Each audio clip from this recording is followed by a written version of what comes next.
बातम्यांचा बुलंद आवाज महा 24 तास।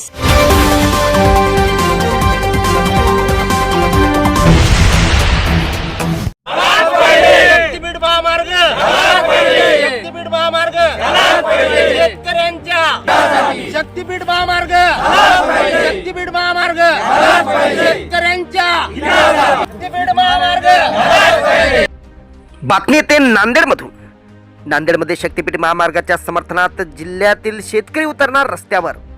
आज हातगाव तालुक्यातील शेतकऱ्यांनी बैठक घेऊन घोषणाबाजी करत शक्तीपीठ महामार्गाला दिली समर्थन। 27 जानेवारी रोजी करणार आंदोलन। वर्धा ते गोवा असा शक्तीपीठ महामार्ग होणार आहे।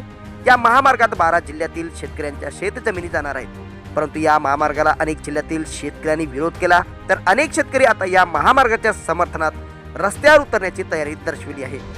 नांदेड जिल्ह्यात देखील या महामार्गाच्या विरोधात आणि समर्थनात असे शेतकऱ्यांचे 2 गट पडले आहेत।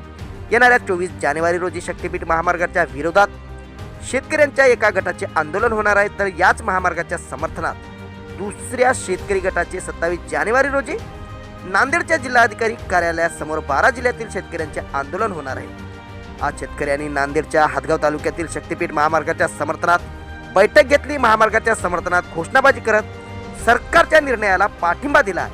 पाहूया हातगाव मधील शेतकरी काय म्हणाले। महा 24 तास न्यूज साठी महेंद्र धोंगडे, हातगाव, नांदेड। शक्तीपीठ महामार्ग झाला तर दळणवळणाच्या सोयी सुविधा उपलब्ध होतील। आपल्या भागात शेतकरी जात आहे तिथे लॉजिस्टिक पार्क, शेतकऱ्याच्या मुलांना, बाळांना, इतर लोकांना त्याच्यात रोजगाराची संधी उपलब्ध होईल। महाराष्ट्र राज्याचे मुख्यमंत्री यांनी शक्तीपीठ महामार्ग करण्याचे घोषित केले आहे।